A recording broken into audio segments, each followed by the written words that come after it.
Fala galera, uma boa tarde para você. Está começando ao vivaço o programa Hora do Esporte aqui na tela da TV Câmara de São José dos Campos. Estamos chegando nesta quarta-feira até as 3 da tarde, trazendo as principais informações do esporte aqui da nossa cidade. Aqui comigo ele, jornalista, repórter esportivo, o Serelepe da TV Câmara, o nosso querido Bruno Castilho. Tudo bem, Brunão? Boa tarde. Boa tarde, Vieira. Boa tarde a você de casa. Como sempre, é um prazer inenarrável estar em mais um Hora do Esporte aqui na tela da TV Câmara, junto com os meus amigos também, igualmente serelepes aqui no Hora do Esporte. Muito bem, o Serelepe Bruno Castilho aqui comigo e aqui comigo também o nosso intérprete de Libras, não menos Serelepe, o Luiz Fernando, o papai do Lorenzo, que é o mascotinho do Hora do Esporte, vai fazer 2 anos já o nosso mascotinho, o Lorenzo. Luizão, seja sempre muito bem-vindo, muito boa tarde. Aí, aquele nosso soquinho maroto de toda segunda, quarta e sexta, o Luizão, que sempre leva a informação para a comunidade surda que acompanha o nosso programa, tá certo? E olha só, a gente começa o Hora de hoje, assim como terminamos o programa da última segunda-feira, falando da Águia do Vale, que confirmou a participação na Copa Paulista e agora trabalha para a montagem da nova comissão técnica e também do elenco para a disputa da competição. Só que, diferente de outras temporadas, a diretoria negociou com atletas rescisões de jogadores que atuaram na Série A2 e principalmente a renovação de contrato de jogadores visando o ano que vem. E quem vai trazer essas e outras informações da nossa Águia do Vale para você aqui é o nosso repórter, o João Delfino, que está lá na porta do estádio Martins Pereira junto com o cinegrafista Luiz Big. O nosso querido Pintacilgo está por lá. Diz aí, Pintacilgo! Fala, Vieira, boa tarde para você, boa tarde para o Bruno, para todo mundo que acompanha a Hora do Esporte de hoje. Você sabe, né? Quando eu tô aqui na frente do Martins Pereira, quer dizer que eu venho com informações sobre o São José.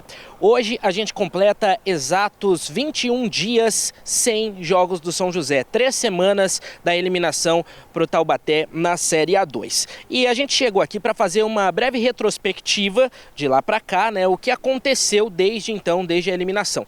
Pouca coisa foi comunicada de forma oficial pelo São José. Entre elas, né, uma das poucas coisas que foi comunicada foi a saída do técnico Paulo Roberto dos Santos, né? O São José comunicou que liberou o treinador e depois, né, nos bastidores, a informação que circulava era de que ele poderia continuar, de que ele continuaria para a Copa Paulista. Inclusive ele manifestou esse desejo na coletiva depois do clássico que eliminou o São José da Série A2, mas nos últimos dias essa possibilidade parece que esfriou um pouco. Provavelmente não teremos a sequência do Paulo Roberto dos Santos, pelo menos nesta sequência de temporada de 2025 para a Copa Paulista. Ele não foi anunciado por nenhum outro clube, mas o nome dele esfriou nos bastidores do São José. Outra comunicação do time, né, foi a confirmação da participação na Copa Paulista. Ela tem previsão para começar em junho. E os clubes que vão participar, eles têm até amanhã, dia 10, para oficializar a participação. São José já oficializou e o Conselho Arbitral, para definir o que vai acontecer, como será a Copa Paulista, será no dia 16 de abril. Fato é que o Taubaté também já comunicou sua participação na Copa Paulista. E nos últimos anos a gente teve a primeira fase da Copa Paulista foi regionalizada, então tudo leva a crer que teremos pelo menos mais 2 clássicos do Vale no ano de 2025. Falando sobre o terceiro ponto comunicado pelo São José, esse mais recente foi ontem. São José comunicou sobre a questão do seu elenco, né? Com quem, como o São José jogará essa Copa Paulista, né? Falando sobre os jogadores. Ontem, o São José divulgou uma nota comunicando, oficializando a saída de alguns deles.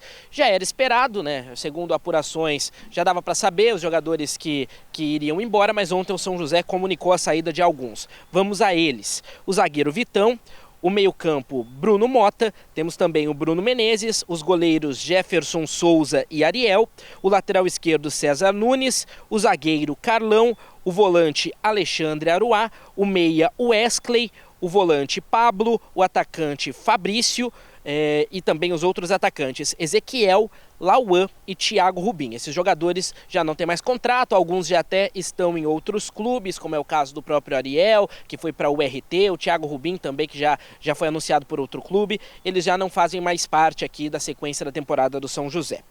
Alguns outros jogadores têm contrato vigente e estão negociando a possível permanência para a sequência da temporada. A gente lembra alguns, o volante Jefferson Lima, também o lateral direito Luiz Gustavo, que entrou pouco nesta Série A2. Eles têm contrato, né, vigente com o São José e podem permanecer para a Copa Paulista para o restante da temporada. Já outros atletas, eles tiveram o contrato estendido, mas para serem emprestados. O São José comunicou isso ontem também. São os casos do lateral esquerdo Felipe Borges, que será emprestado ao Marcílio Dias, de Santa Catarina, e o Michael Paulista, que vai por empréstimo para a Inter de Limeira, os dois para que eles possam jogar a Série D do Campeonato Brasileiro ainda em 2025. O volante Martinelli também será emprestado para um clube da Série C. O Cristiano, atacante, também vai ser emprestado para um clube da Série C, não foi divulgado qual, mas esse empréstimo do Cristiano, ele vai até outubro de 2026, é um pouco mais longo. E o zagueiro João Ramos, que chegou no meio do campeonato, teve destaque, foi bem na zaga do São José, ele teve também o seu contrato estendido até 2027. Ele passa a ser o jogador que tem o maior contrato em vigência com o São José. E ele será emprestado para um time da Série B do Campeonato Brasileiro, que, segundo informações também apuradas, é a Ferroviária de Araraquara. Vai jogar então na Ferroviária nesse restante de ano e tem contrato válido ainda com o São José até 2027. São essas as informações de momento, né, Vieira? Só para a gente passar aqui um panorama geral para os torcedores que acompanham o Hora do Esporte sobre a situação do São José.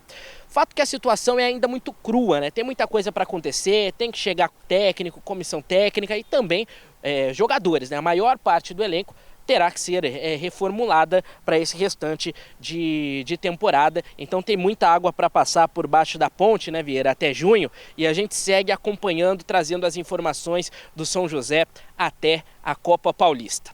Forte abraço, eu volto com você aí no estúdio. Valeu, João Delfino, parabéns pelas informações, sempre, valeu, um abraço, valeu, João, trazendo as informações pra gente, grande João Delfino, nosso pintacilgo, lá da Web Rádio Parada dos Esportes e também aqui da nossa TV Câmara, trazendo todas as últimas informações da Águia do Vale. É um avanço também pro São José, né, Bruno, esse negócio de renovar contrato com jogadores, poder emprestar jogadores, né, times de menor, assim, os clubes grandes, a gente está acostumado a ver isso, né? Jogador sair de empréstimo para outros clubes e tudo mais. Agora, clubes considerados menores em relação às grandes potências, Corinthians, Palmeiras, Santos, Botafogo, Flamengo, essa coisa toda, você vê um time como o São José emprestando jogadores e eles possivelmente retornarão para a Série A2 do ano que vem. É bacana, é um avanço aí de metodologia, de trabalho da SAF do São José. É algo que a SAF trouxe, né? A SAF que em muitos momentos aí é criticada pela torcida pela, entre aspas, falta de resultado, né? Sendo que já no primeiro ano, 2023, trouxe muitos resultados, né? Um acesso da Série A3 para a Série A2 com o vice-campeonato e o vice-campeonato da Copa Paulista que deu o acesso, vamos dizer assim, à Série D do Campeonato Brasileiro.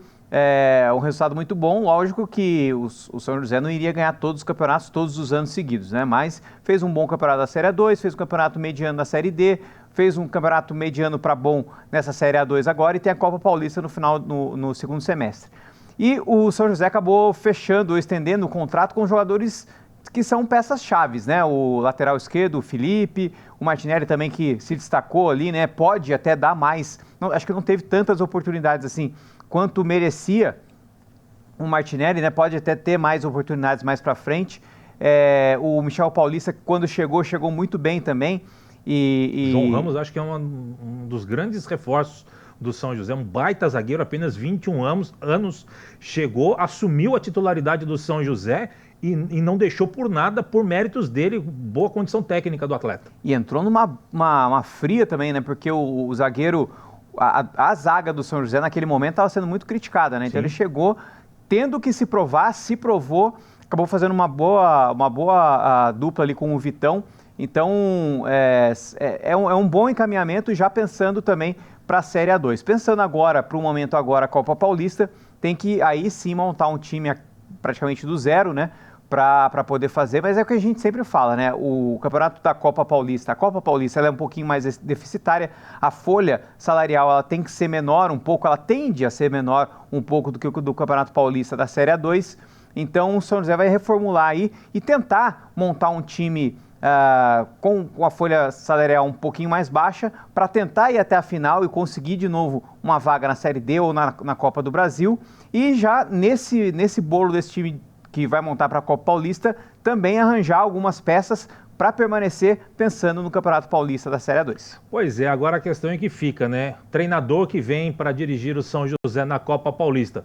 Eu entendo que o treinador que chega agora para a Copa Paulista, a gente não sabe o que é, eu particularmente imaginava que a diretoria talvez fosse investir mesmo no Paulo Roberto, salário menor agora para a Copa Paulista, porque é um campeonato mais deficitário e tudo mais, e depois mantê-lo para a Série A2, mas as informações que eu tenho de bastidor é que realmente ele está, como o João já falou nas suas informações agora há pouco, a informação também que eu tenho é que o Paulo Roberto está completamente descartado da equipe do São José, tanto para a Copa Paulista quanto para a Série A2. Agora, que perfil de treinador o São José busca para essa Copa Paulista? E se esse treinador vem para uma espécie de laboratório na Copa Paulista e se apresentar bons resultados, permanece para a Série A2 ou já vai pegar, entre aspas, um medalhão, um treinador que conhece a divisão, conhece aí uma série, já pensando numa Série A2, para já começar a atuar nessa Copa Paulista e montar o elenco junto com o Sid Clay para poder fazer um bom elenco, já uma espinha dorsal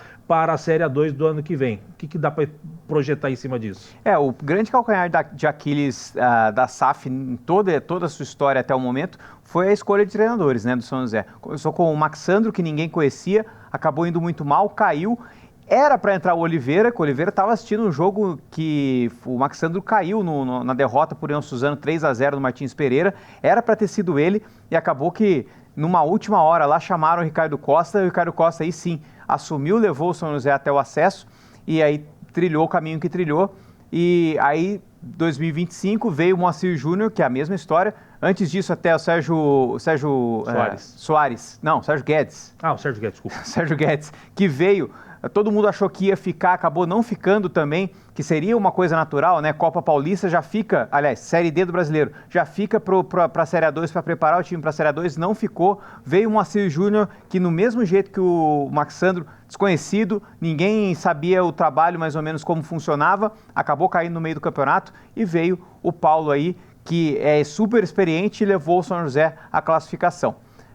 Agora a gente tem que ver, né? Quem sobra no mercado aí que tem essa experiência de Copa Paulista e de Campeonato Paulista num todo, né? E que não cobre tanto, né? Não seja tão caro para uma Copa Paulista. Não sei, não restam muitas opções aí no mercado. E para a Copa Paulista tem um grande detalhe, né?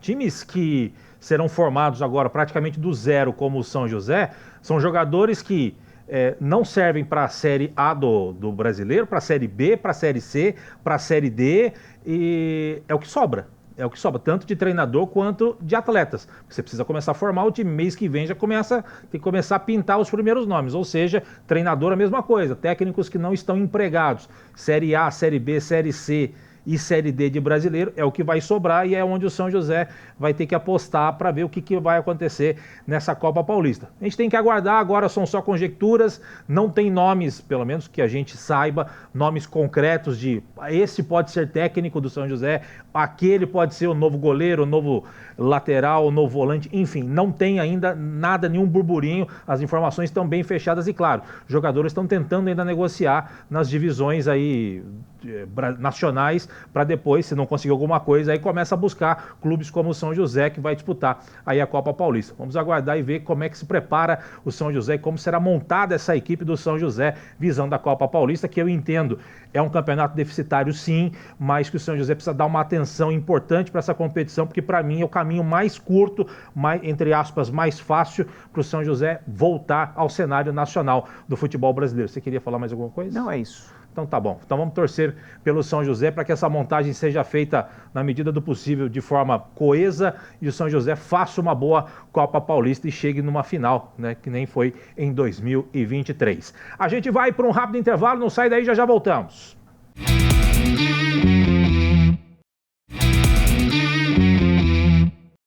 Muito bem, estamos de volta com a Hora do Esporte para falar de basquete. Os comandados do técnico Regis Marrelli entram em quadra hoje às 7h30 da noite no ginásio Arnão, em Santa Cruz do Sul, no Rio Grande do Sul, para encarar o União Corinthians pela 15ª rodada do retorno no NBB 17. O São José vem de 2 vitórias consecutivas em casa contra o Fortaleza e o Unifacisa, que é essas imagens que você está vendo aí ó, no ginásio na Farmaconde Arena. Já o União Corinthians, Brunão, vem de 3 derrotas seguidas fora de casa. E é bem verdade que o time gaúcho pegou uma sequência ruim. Foi derrotado pelo líder Minas, o 3º colocado Franca e o 5º Bauru. Pedreira, né, para a equipe do União Corinthians. Agora, recebendo o São José, busca, claro, a reabilitação na competição. A partida de hoje à noite é um confronto direto na parte intermediária da tabela, onde o São José quer buscar aí a 8ª posição e o União Corinthians quer se manter no G8. São José aparece na 9ª posição com 51,6% de aproveitamento, sendo que em 31 jogos soma 16 vitórias e 15 derrotas. O União Corinthians é o 7º com 53,3% de aproveitamento. Em 30 jogos, o União tem 16 vitórias e 14 derrotas. Ou seja, Brunão, é um confronto diretaço lá no ginásio Arnão, em Santa Cruz do Sul. O São José que está buscando aí entrar nesse grupo dos 8, né? E o União Corinthians que está oscilando bastante no campeonato, né? Começou muito bem, aí às vezes dá uma caída, aí volta a ficar lá em cima, aí dá uma caída de novo. Então, lógico, os dois já classificados, né? Mas o São José é importante vencer, né? Buscar essa vitória fora de casa para já encaminhar, tentar, ou pelo menos encaminhar essa 8ª colocação aí.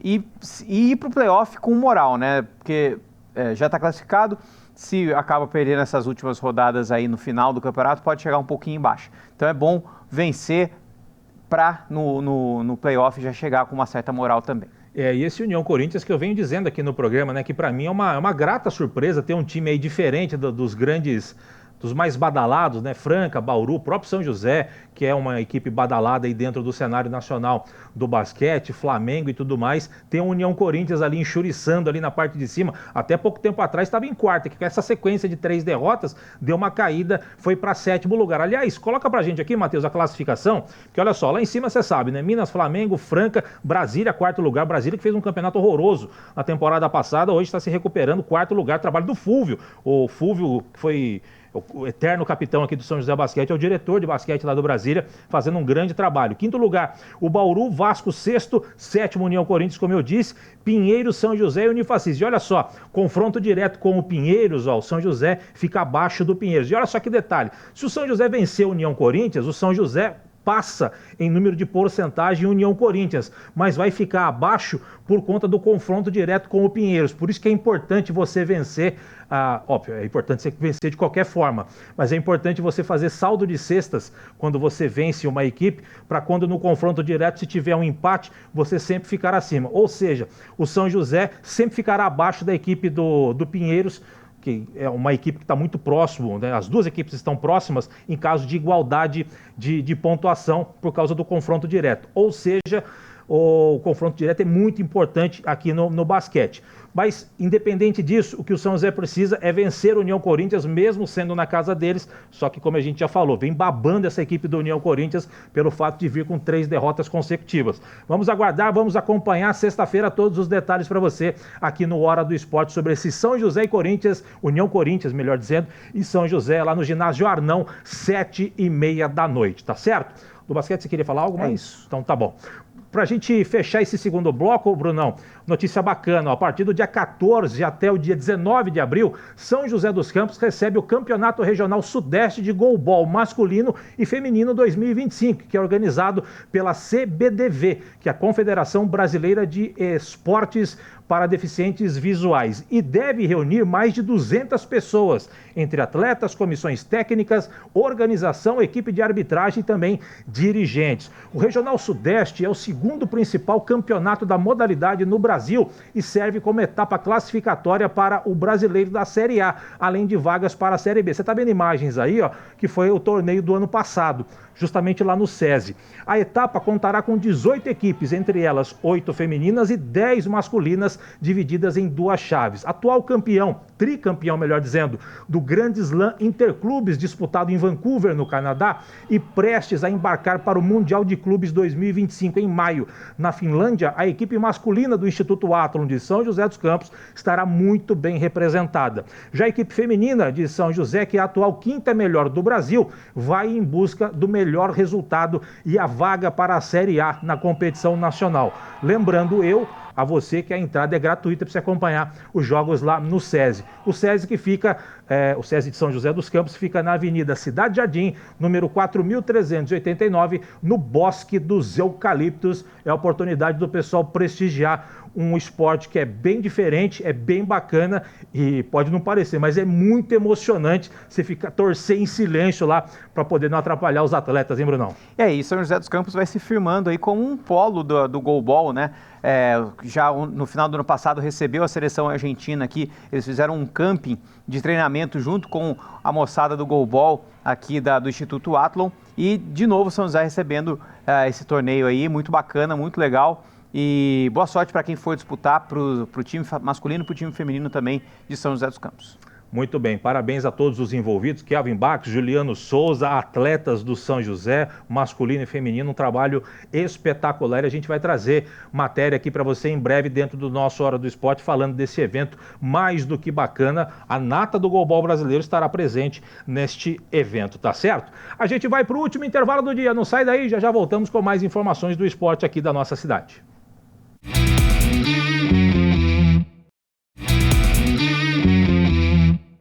Muito bem, estamos de volta com o nosso Hora do Esporte para falar de futebol feminino. A CBF, enfim, divulgou a tabela do Campeonato Brasileiro da Série A2. Serão 16 equipes divididas em 2 grupos com 8 equipes cada. Os times jogam em turno único dentro dos grupos, ou seja, 7 vezes cada equipe. Os 4 melhores de cada grupo se classificam para a fase de quartas de final no sistema mata-mata. O São José está no grupo A, junto com o Taubaté e o Santos aqui de São Paulo, o Avaí Kinderman de Santa Catarina, Atlético Mineiro de Minas, o Minas Brasília, que não é de Minas, é do Distrito Federal, e os cariocas do Botafogo e o Vasco da Gama. São José estreia em casa no dia 20 contra o Minas Brasília, no Martins Pereira, às 3 horas da tarde, Brunão. Não fala mal da CBF, senão cai.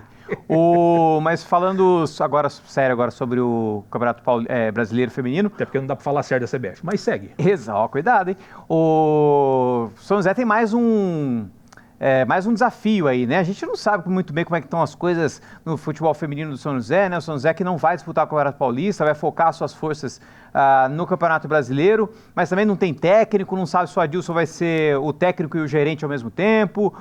Enfim, tá tudo meio esquisito pelo lado do São José. Mas o São José tem que fazer um campeonato melhor do que o ano passado. O ano passado o São José brigou para não cair para a 3ª divisão.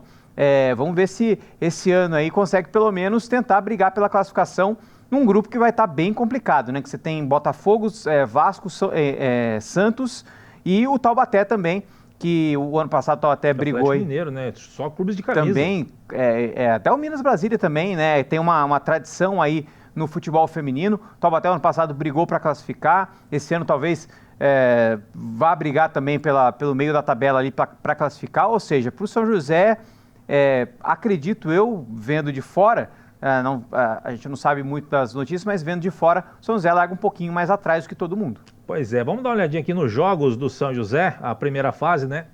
Turno único. São José, então, abre, como eu disse, no dia 20 contra o Minas Brasília, sai para pegar o Taubaté, sai para pegar o Avaí Kinderman, recebe o Atlético Mineiro no Martins Pereira, sai para pegar o Vasco fora de casa, fecha sua participação em casa contra o Santos no Clássico Paulista e fecha, de fato, a sua participação na primeira fase contra o Botafogo do Rio de Janeiro no dia 14/6, pedreira para a equipe do São José nesse Campeonato Paulista Brasileiro da Série B, né, a Série A2, como eles colocam a nomenclatura. O São José que, em princípio, não vai disputar o Campeonato Paulista e por questões administrativas, enfim, e a gente vai trazer mais detalhes sobre isso, a ausência do São José no Campeonato Paulista, em breve aqui no nosso Hora do Esporte, tá certo? Brunão, para a gente fechar o programa de hoje, olha só, no último final de semana, a Seleção Brasileira Feminina de Rugby Sevens, que tem a joseense Mariana Nicolau no elenco das Iaras, disputou em Singapura a última etapa da temporada regular do Circuito Mundial de Rugby de Sevens, a chamada fase Liga de Sevens, e ficaram com a melhor classificação geral na história, o 9º lugar, superando o feito da temporada 23 e 24, onde terminaram em décimo. Apesar do feito histórico, os resultados nessa última etapa não foram muito bons, não. O Brasil perdeu seus 4 jogos lá em Singapura para a Nova Zelândia, que são as atuais bicampeãs olímpicas e mundiais de Sevens. Inclusive, são essas imagens aí do jogo. O Brasil foi goleado por 48-0, né? E ainda teve derrotas para a China, a Irlanda e também os Estados Unidos. A Nova Zelândia, que é esse time que você está vendo enfrentando o Brasil, sagrou-se campeã da etapa, vencendo a Austrália por 31-7 e faturou seu 8º título da competição. Agora, Nova Zelândia, Austrália, França, Canadá, Estados Unidos, Japão, Ilhas Fiji e Grã-Bretanha disputam as finais e o título mundial na etapa final em Los Angeles, nos Estados Unidos, no dia 3 e 4 de maio. Já o Brasil, China, Irlanda e Espanha irão a Los Angeles para enfrentar as 4 melhores seleções da 2ª divisão mundial, que ainda não estão definidas, valendo a permanência na elite do circuito de rugby mundial de Sevens feminino. O Brasil superou a sua meta, conquistou a 9ª posição, Brunão. Bacana, né? E contra a Nova Zelândia também é a mesma coisa você pegar um Fusca e dirigir contra o Hamilton numa Ferrari. É complicado. Mas parabéns para as meninas aí, a cada ano se superando, né? E tendo que driblar aí as dificuldades. Agora a próxima meta é ficar entre os 8 para poder chegar até a final desse Mundial de Sevens, mas não tem nada não. E agora a meta inicial agora é tentar se manter na elite. E na próxima, tentar ficar entre os 8 para bater aí o seu próprio recorde, tá certo? Brunão, vambora? Vambora. Tá na hora. Brunão, um grande abraço para você. Sempre um prazer dividir o Hora contigo. Te aguardo na sexta-feira para a gente fechar a semana com muita informação do esporte aqui da nossa cidade. Foi um prazer inenarrável estar em mais um Hora do Esporte. Até sexta-feira. Tchau. Muito bem, nós vamos chegando ao final do programa de hoje, agradecendo a sua audiência, a sua paciência. Luizão, grande abraço para você. Sempre um prazer também dividir o Hora contigo, Luizão, que sempre leva a informação para a comunidade surda que acompanha o nosso programa. Você fica agora com a programação da TV Câmara. Eu, Brunão, Luizão e grande equipe. A gente se encontra na próxima sexta-feira. De minha parte, grande abraço, fique com Deus, aproveite sua quarta-feira. Até a próxima. Tchau, tchau.